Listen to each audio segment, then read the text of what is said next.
भगवद गीता के माध्यम से युवा पीढ़ी को अध्यात्म मार्ग पर चलने के लिए प्रेरित करने वाले, युवाओं में आध्यात्मिक ज्ञान को जागृत करने वाले अमोघ लीला प्रभु आज कई युवाओं के प्रेरणा स्रोत बन गए हैं। पूरी दुनिया में सनातन धर्म का प्रचार प्रसार करने वाली इस्कॉन संस्था के वाइस प्रेसिडेंट अमोघ लीला प्रभु ने News+21 से की खास बातचीत। देखिए ललिता चक्रधारी की ये रिपोर्ट।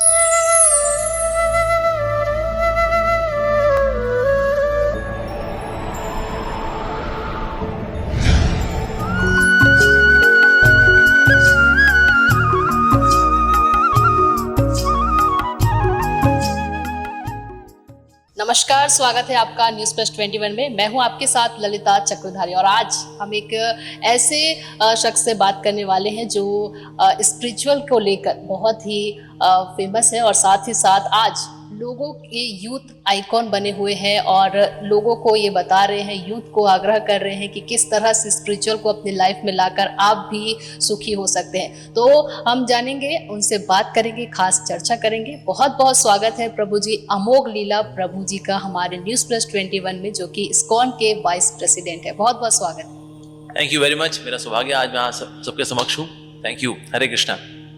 प्रभु जी, क्योंकि आज एक स्पिरिचुअल टॉक है तो मैं चाहती हूँ कि आज हमारे जो दर्शक हैं उन्हें भी पता चले कि जो स्पिरिचुअल है वो कितनी ज़रूरी है आज के लाइफ में, क्योंकि आज की जो लाइफ है वो बहुत ही बिजी शेड्यूल हो गई है लोगों की। बिल्कुल भी टाइम नहीं है हमारे पास, बिल्कुल टाइम नहीं है पूजा करने की, ऐसा लोगों का कहना है। इस पर आप क्या कहना चाहते हैं? इसमें मैं ये कहना चाहूँगा कि देखिए, अगर कोई बहुत बात बोलता है कि भाई क्या आध्यात्म की वाकई में आवश्यकता है, अगर आपने NCERT किताब पढ़ी हो, यानी स्कूल में आपने थोड़ी पढ़ाई वगैरह की हो 11वीं-12वीं तक, तो उसमें मैस्लोज नीड हायरार्की की चर्चा आती है, यानी कि हमारी आवश्यकताओं की एक हायरार्की है। उसमें फिजिकल नीड्स भी आती हैं, यानी शरीर की आवश्यकताएं, मेंटल नीड्स भी हैं, इमोशनल नीड्स भी हैं, सोशल नीड्स भी हैं, इंटेलेक्चुअल नीड्स भी हैं, ईगोइस्टिक नीड्स भी हैं, और सबसे ऊपर जो नीड बताई गई है, ये NCERT की किताब बता रहा हूं जो आप सबने पढ़ी होंगी स्कूल में, राइट।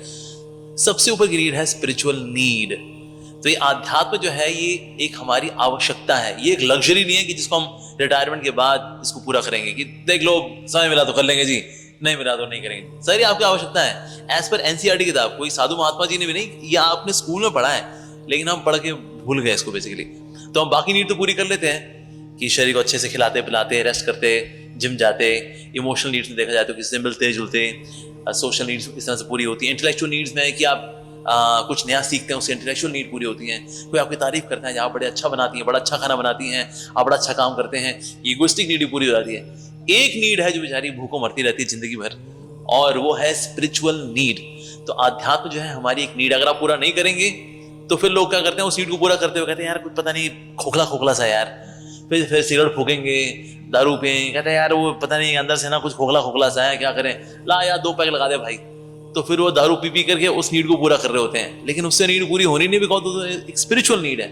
प्रभु जी, लेकिन लोगों का कहना भी ये है कि किस तरह से हम अपने टाइम को मैनेज करें, क्योंकि टाइम इतना बिजी हो गया आजकल, लोगों के पास बिल्कुल टाइम, उसको कैसे मैनेज किया जाए? देखिए ऐसा ना, टाइम मैनेजमेंट जैसी कोई चीज नहीं होती, it is all priority management. जो चीज आपकी प्रायोरिटी में है उसके लिए टाइम निकलेगा ही निकलेगा। वैलेंटाइंस डे के दिन लड़का लड़की के लिए टाइम निकाल लेता है, भले वो कितना बिजी हो, कहता नहीं भाई किसी से मिलने की तमन्ना है, प्यार का इरादा है, कैफे कॉफी जाऊंगा, उसके साथ कॉफी पीऊंगा मेरी सेन्यूरिटा के साथ, कैसा, लेकिन आज बड़ा काम है, कुछ हो भाई मिलने का है मेरे को। तो जो व्यक्ति प्रायोरिटी में है, जो चीज प्रायोरिटी में है, उसके लिए टाइम निकलता है। तो जब तक हम स्पिरिचुअलिटी को प्रायोरिटी नहीं देंगे, इसके लिए हम कभी टाइम नहीं निकाल पाएंगे। हम सोचेंगे एक बार बस सारे काम हो जाएं जी, उसके बाद समय निकालेंगे इसके लिए। सर समय कभी नहीं निकलने वाला, क्योंकि प्रायोरिटी में नहीं है आपके। तो हमारे सारे काम नहीं हो पाते, हमेशा हमारे जो भी काम वही हो पाएंगे जो हमारी प्रायोरिटी लिस्ट में। तो अगर आप इस प्रायोरिटी को पूरा नहीं करते हैं तो कहीं ना कहीं आपके अंदर वो खोखलापन रहेगा। वर्स्ट सिनेरियो में अगर आप देखेंगे, इवन ऐसे लोग सुसाइड भी करते हैं, इवन फ्रॉम ग्लैमर इंडस्ट्री। ऐसे लोग जिनके पास पावर है, पोस्ट है, पोजीशन है, ब्यूटी है, सब कुछ है, लेकिन ऐसे लोग आत्महत्याएं कर रहे हैं। क्यों कर रहे हैं बाबा? सब कुछ है आपके पास, सर आध्यात्मिक नीड पूरी नहीं कर रहे हैं आप, तो इसलिए फिर वो नींद की गोलियां भी खाते हैं, एल्प्रेक्स खाएंगे, वर्स्ट सिनेरियो में सुसाइड भी करते हैं, दारू पीते हैं। My God. तो ये नीड को पूरा करना जरूरी है, नहीं तो हम लोग तड़पते रह जाएंगे। इंडिया का आज रैंक देखिए, हैप्पीनेस इंडेक्स में 119 रैंक है। ये तो बहुत दुख की बात है, पूरी दुनिया के 200 देशों में 119 रैंक हो कि खुश रहने वाले देशों में 119वां रैंक है भारत का। तो आध्यात्म हमारी स्पेशलिटी है। ऐसे देश का रैंक 119 हो, ये तो डूब मरने की बात है। तो इसलिए हम सबको तो नंबर 1 होना चाहिए पूरी दुनिया में, सबसे खुश देश भारत देश। तो स्पिरिचुअल में आने के लिए क्या सिर्फ हरे कृष्ण महामंत्र है, इसका जप करने से भी हम आ सकते हैं, ऐसा लोगों का मानना है? जी देखिए, भगवान का नाम जो है कलयुग में यही बताया गया है। तो भले को मुसलमान अल्लाह का नाम ले, या क्रिश्चियन है वो क्राइस्ट का नाम ले, या हिंदू जो है हरे कृष्णा करे, लेकिन नाम की संस्तुति ही की गई है कलयुग के अंदर। कलयुग में और हमसे कुछ होने का नहीं है, ध्यान हमसे लगता नहीं है। ध्यान बल्कि कहाँ कहाँ लग जाता है वो हम बता सकते नहीं है, हमारी पोल खुल जाएगी। अच्छा, और स्नान, अरे वो स्नान भी नहीं करवाते कलयुग वाले, तो ध्यान लगाना दूर की बात। अच्छा, दान करने में बड़े कंजूस हैं। शादियों में, पार्टियों में करोड़ों रुपए खर्च कर देंगे, लेकिन मंदिर निर्माण करने के लिए अब देखिए आप फिर कभी आइएगा, ये दान भी नहीं कर पाते बेचारे। भगवान कहते हैं भाई तेरे से दान होना नहीं, तेरे से स्नान होना नहीं, तेरे से तो भाई तेरे तू करेगा क्या? ध्यान भी तेरे से हो नहीं रहा, तू क्या करेगा फिर? तू चल, तू ऐसा कर, तू ना नाम ले ले बस, जहां है जिस परिस्थिति में है तू नाम तो ले बाबा। तो इस प्रकार से नाम की संस्तुति की गई। तो इसलिए हरे कृष्णा करना जो है ये भगवान का नाम है वास्तव में। इसके अलावा जितने भी आध्यात्मिक तरीके आज दुनिया में बताए जा रहे हैं वो एक धोखा है, क्योंकि कलयुग में नाम के अलावा और कुछ भी नहीं है। बाकी चीजों से आपको थोड़ा मानसिक संतोष मिल सकता है, जैसे थोड़ा आपने ब्रीदिंग एक्सरसाइज की, प्राणायाम वगैरह किया, उससे आपको मन का संतोष थोड़ा मिलेगा, लेकिन आध्यात्मिक प्रगति बिना भगवान के नाम के असंभव है।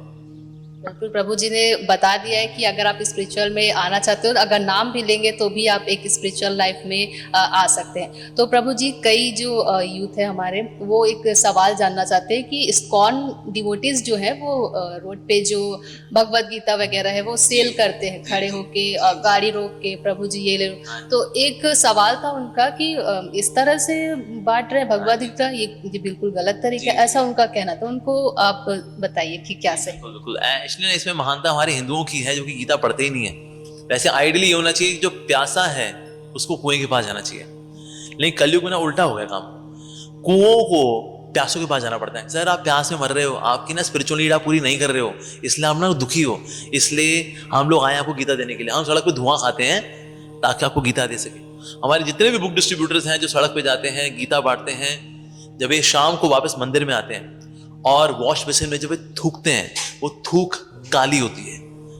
इतना पॉल्यूशन खाते हैं किसके लिए? ताकि ना ये लोग भगवदगीता पढ़ेंगे तो भाई इन लोगों का कल्याण हो जाएगा। मुझको खुद को भगवदगीता सड़क पे मिली थी किसी के माध्यम से, तो सो दैट मींस ऐसे करते भटकते हुए जो भक्त हैं ये जा रहे हैं हमारा कल्याण करने के लिए, बजाय इनको थैंक यू बोलने के। अरे ऐसे क्यों बांट रहे हो तुम, ऐसे सड़कों पे क्यों कर रहे हो, तुम्हारी कमीशन होगी इसके अंदर। जो ये बांटने वाले हैं ये सब इंजीनियर डॉक्टर लोग हैं जिन्होंने अपना करियर छोड़ा है, अपना ऐश्वर्य वैभव छोड़ करके आज सड़कों पे ये बिना प्रॉफिट बिना लॉस वाली ये भगवदगीता बांटेंगे। नहीं, ऐसा नहीं है। तो इसमें बिना किसी स्वार्थ के, बिना किसी कमीशन के ये डिवोटीज आज भगवदगीता बांटते हैं। आप देखिए क्रिश्चियंस में जो ओलंपिक्स हुए थे चाइना में, जो ओलंपिक्स हुए, क्रिश्चियंस ने 5 crore Bible free of cost बांटी थी। क्या हम हिंदुओं ने कभी ऐसा हुआ है हमारे बीच में कि 5 करोड़ भगवदगीता हम फ्री में बांट देंगे? भाई अरे स्पॉन्सर हो गई है, ले जाओ फ्री में ले जाओ। कभी भी ऐसा नहीं हो पाया। तो आज मेरे हिंदू भाइयों से भी मेरी रिक्वेस्ट है, हम भी भगवदगीता के लिए स्पॉन्सरशिप अगर करेंगे ना तो भक्त लोग सड़क पे नहीं आएंगे। अरे स्पॉन्सर हो गया भाई, बांटो लोगों में अपना आराम से, नो प्रॉब्लम। लेकिन आज कहीं ना कहीं हमारे हिंदू जो धर्मात्मा हैं उनको भी थोड़ा ये विचार, जब वो नहीं कर पा रहे तो फिर भक्तों को सड़कों पे जाना पड़ता है, कुओं को प्यासों के पास जाना पड़ता है कि सर गीता ले लीजिए, आपका भला होगा, हमारा कुछ नहीं है इसके अंदर। हम तो अपना करियर छोड़ करके आप लोगों का भला करने के लिए सड़कों पे धुआं खा रहे हैं। हमारी उम्र कम होगी इससे, जो इतना व्यक्ति धुआं खा रहा है। जैसे मैं दिल्ली से आ रहा हूँ, दिल्ली में अगर कोई व्यक्ति 8 घंटे अगर सड़क पे है, इसका मतलब वो रोज 6 डब्बे सिगरेट के पी रहा है। इतना धुआं बेचारा भक्त खाता है, अपना लंग्स काले करता है ताकि आपको गीता मिल जाए। तो बजाय कि इसमें कहना जी आप अपने फेफड़े काले करके हमको गीता दे रहे हैं, जी हमारे काले मन को सफेद करने के लिए आप अपने फेफड़े काले कर रहे हैं, साहब सैल्यूट है आपको। या आपको तो 21 तोपों की सलामी दी जानी चाहिए, हम वो नहीं करते। हम कहते हैं देखो क्या कर रहे हैं, सड़कों पे गीता बांट रहे हैं। अरे बांगड़ू भटूरे इंसान, उसको थैंक यू बोल, वो तेरे लिए आया है, तेरा कल्याण करने के लिए आया है। तो इसलिए बजाय कि थैंक यू बोलने के लोग क्रिटिसाइज कर रहे होते हैं। तो कलयुग में क्योंकि उल्टा जहां प्रशंसा मिलनी है वहां निंदा कर रहे होते हैं। प्यासों को कुएं के पास जाना चाहिए, कुएं प्यासों के पास जा रहे हैं। तो कलयुग में ना सब उल्टा फुल्टा हो रखा है वास्तव में। और जिन्होंने ये सवाल किया था, मुझे लगता है प्रभु जी ने इतने अच्छे से जवाब दिया है कि उन्हें जवाब मिल गया होगा। भगवत गीता से एक सवाल और मैं कहना चाहूँगी कि आजकल मांग उठ रही है कि भगवत गीता को भी पढ़ाई में शामिल करना चाहिए, एजुकेशन में लाना चाहिए। तो क्या लगता है आपको इसके बारे में? देखिए हम लोगों ने एक बार गीता कॉन्टेस्ट जो किया था, तो उस गीता कॉन्टेस्ट में एक मुस्लिम लड़की जीती थी। और उस मुस्लिम लड़के को हमने बुलाया, बेटा आओ, आपने कॉन्टेस्ट जीता है, भगवद गीता सार कॉन्टेस्ट, तो आप आके 2 शब्द बोलो। उसने बोला कि देखिए हम लोग, मैं मुसलमान लड़की हूँ और मैंने तो कॉन्टेस्ट के तौर पे ही भगवद गीता को पढ़ना शुरू किया था, पर मुझे पढ़ के इतना अच्छा लगा भगवद गीता को, वास्तव में इसके जैसी दिव्य किताब तो पूरी दुनिया में नहीं, पूरी सृष्टि में नहीं है। लेकिन मुझे देख के बहुत दुख होता है कि मेरे जो हिंदू भाई बहन हैं उनके पास भगवद गीता की कॉपी नहीं है। हम मुसलमानों के पास हमारी पर्सनल कॉपी होती है कुरान की, लेकिन मैं देखती हूँ हमारे हिंदुओं के पास है, भाई बहनों के पास इनकी कॉपी है ही नहीं भगवद गीता की। तो इसलिए अगर आप ये देखिए, मुसलमान लड़की हमारी पोल खुल रही है कि आज हमारे हिंदुओं का कितना बुरा हाल हो गया। तो इसलिए जब करिकुलम में आएगा ये बहुत ही अच्छा रहेगा। ये जो सेक्युलरिज्म नाम की जो पॉलिटिक्स खेली गई है आज इंडिया के अंदर, कि नहीं नहीं देखिए वी आर सेक्युलर कंट्री, क्या ये भगवद गीता पढ़ाने की बात की जा रही है, सेक्युलर सेक्युलर सेक्युलर सेक्युलर। आज मदरसों में जो कुरान पढ़ाई जा रही है, चर्चेस के अंदर, और कई सारे क्रिश्चियन स्कूल्स हैं वहां पर बाइबल पढ़ाई जा रही है, तो भला भगवद गीता पढ़ाने में भला ये दिक्कत क्यों जा रही है, कैसा सेक्युलरिज्म है? So it's a typical hyper, मतलब very black kind of politics being played, हमारे रिलीजियस कल्चर के साथ खेली गई है भारत के अंदर। तो इसलिए आज हर एक स्कूल के अंदर भगवद गीता पढ़ाई जानी चाहिए, इसका सिलेबस बनना चाहिए। और आज इस्कॉन इसके लिए तैयार भी है और कहीं ना कहीं गवर्नमेंट के साथ हम लोग काम कर रहे हैं। आज इस्कॉन इंडियन गवर्नमेंट के साथ काम कर रही है कि हम भारत का जो सिलेबस है सीबीएसई का, एनसीईआरटी का, इसके अंदर हम लोग ये डाल सकें, किस प्रकार से वैल्यूज कैसे डालें। वैल्यूज कहाँ से आएंगी? भगवद गीता से ही आएंगी। बड़ी बड़ी बुक्स हैं, like for example 7 habits of highly effective people, ऐसी बड़ी बड़ी बुक्स लिखी गई हैं बेस्ड ऑन भगवद गीता। हमारे Vivek Bindra ji, world's number 1 motivational speaker, business coach, वो साफ साफ बोलते हैं, अरे मैं तो चोर हूं जो भगवद गीता से सब कुछ चुराता हूं, श्रेय मुझे मिल जाता है, लेकिन वास्तव में श्रेय तो भगवद गीता को जाना चाहिए। तो दुनिया में जब सब लोग इतना सैल्यूट मार रहे हैं भगवद गीता को, तो भला हमें क्यों नहीं इसको इंक्लूड करना चाहिए हमारे सिलेबस के अंदर? जरूर इंक्लूड करना चाहिए। अगर हम चाहते हैं हमारे बच्चों का भविष्य अच्छा हो, चरित्र अच्छा हो, उनमें संस्कार आए, we must include Bhagavad Gita. और सेक्युलरिज्म की जो पॉलिटिक्स खेली गई है हमारे साथ, इसको तुरंत इसको नलिफाई कर देना चाहिए। इसे किसी धर्म से ना जोड़कर एक एजुकेशन के तौर पर भगवद गीता को जोड़ना चाहिए, प्रभु जी का ये कहना है। बहुत ही सही जवाब, सही कहा उन्होंने। और प्रभु जी, हम ये भी जानना चाहते हैं कि आजकल के जो यूथ है उनके बारे में आप क्या कहना चाहते हैं? आजकल यूथ बहुत ही स्ट्रेसफुल है, मेंटली बहुत ही, क्या मतलब उनको समझ में ही नहीं आ रहा है कि कहाँ जाए, क्या करे, तो उनका आप क्या कहना चाहेंगे? मैं कहूँगा आज जैसा कल्चर स्कूलों में, कॉलेज में दिया जा रहा है, हमारा जो यूथ आज भूत बना है, उनके भूत बनने के पीछे जो है बहुत बड़ा कार्य हमारे स्कूल कॉलेज का ही है। क्योंकि आज देखिए हमारी जितनी भी एजुकेशन है, it is only skill based, उसमें वैल्यू बेस्ड कुछ है ही नहीं, उसमें संस्कार कहीं है ही नहीं। ये बच्चे आज सुबह उठ करके माता पिता के चरण भी नहीं छूते, गुरुजनों का सम्मान भी नहीं करते। ये on the name of being cool, on the name of being 21st century guy, ये लोग तो मतलब स्पिरिचुअलिटी, मंदिर जाना, नाम लेना नहीं करते। कम ऑन, ये सब पिछड़ी बातें, come on, this is all backward. तो ये आज हमारे यूथ का हाल हो गया। तो इसलिए यूथ को हमें वापस लेकर जाना है, और specially Indian youth means we have to become leaders in spirituality, we have to become leaders of the whole world. हम लोग सोने की चिड़िया कहलाते थे जब हमने स्पिरिचुअल कल्चर को अपनाया था। जैसे स्पिरिचुअल कल्चर को हमने on the name of being cool dude, ये वो मॉडर्न होने के नाम पे किनारे किया, आज हमारा क्या हाल हो गया? आज हमारा यूथ जो है वो ड्रग्स ले रहा है, आज हमारा यूथ है वो, उसमें नेगेटिविटी है, ओवर थिंकिंग है, डिप्रेशन है, एग्रेशन है, उसके अंदर वायलेंस है। ये डोमेस्टिक वायलेंस इतनी बढ़ गई है, माय गॉड, 3 गुना बढ़ोतरी हुई है since the time of independence, ये डोमेस्टिक वायलेंस के अंदर। सो ये क्यों हो रहा है भला? तो इसका श्रेय जाता है हमारी वाहियात एजुकेशन सिस्टम को, जिसमें सिर्फ स्किल है जो ऑल्दो जरूरी है, लेकिन वैल्यूज कहाँ है उसके अंदर? तो आज चलती फिरती मशीन बन रहा है हमारा यूथ, और मशीन काम कर लेती है, लेकिन मशीन में इमोशंस नहीं होते, फीलिंग्स नहीं होती। और उस तरह का यूथ अगर हम खड़ा करेंगे तो हम भला किस तरह का भविष्य हम उज्जवल सोच सकते हैं भारत का?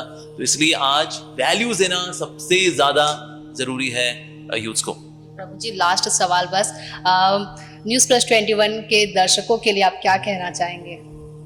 मैं यही कहना चाहूंगा, जो जिस प्रकार से समाचार आपको दिए जा रहे हैं, समाचार को सुनते रहिए, और साथ साथ में अपने भी समाचार का ध्यान रखिए कि हम भला कहाँ जा रहे हैं, हम भला क्यों जी रहे हैं। तो अगर हम अपने बारे में नहीं जानेंगे कि ultimately what is the purpose of this existence, हम भला ये हमारा अस्तित्व भला किस लिए है, और किस प्रकार से हम वास्तविक दिव्य आनंद को प्राप्त कर सकते हैं, तो हमारा जीवन जो है ऐसे ही बीता चला जाएगा।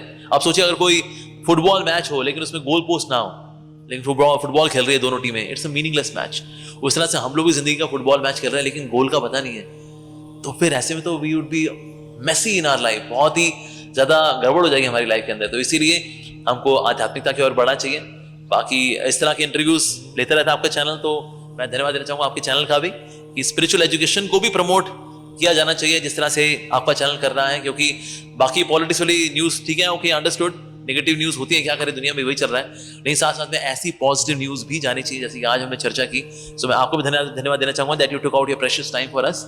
Thank you. Thank you so much प्रभु जी, आपका अमोघ लीला प्रभु जी का बहुत बहुत धन्यवाद करते हैं कि आपने अपना कीमती समय हमें दिया और लोगों को जो सवाल था उन्हें उनका जवाब मिल गया होगा, मुझे ऐसा लगता है। तो बहुत बहुत शुक्रिया प्रभु जी आपका हमारे चैनल में। मैं चाहूंगी एक बार हरे कृष्ण हरे राम का आप मंत्र। तो ये महामंत्र है, हरे कृष्ण कृष्ण कृष्ण हरे हरे, हरे राम राम राम हरे हरे। बिल्कुल, तो ये थे हमारे साथ इस्कॉन के प्रेसिडेंट वाइस प्रेसिडेंट अमोघ लीला प्रभु जी से, जिनसे हमने स्पिरिचुअल टॉक की, स्पिरिचुअल के बारे में हमने जाना कि किस तरह से टाइम मैनेज किया जाए और किस तरह से स्पिरिचुअल को अपने लाइफ में लेकर आए और अपने जीवन को सफल बनाए। तो इसी तरह के तमाम जानकारी से आप बने रहिए न्यूज़ प्लस 21 पर। कैमरामैन हरीश के साथ ललिता चक्रधारी, न्यूज़ प्लस 21, आपके हक की बात।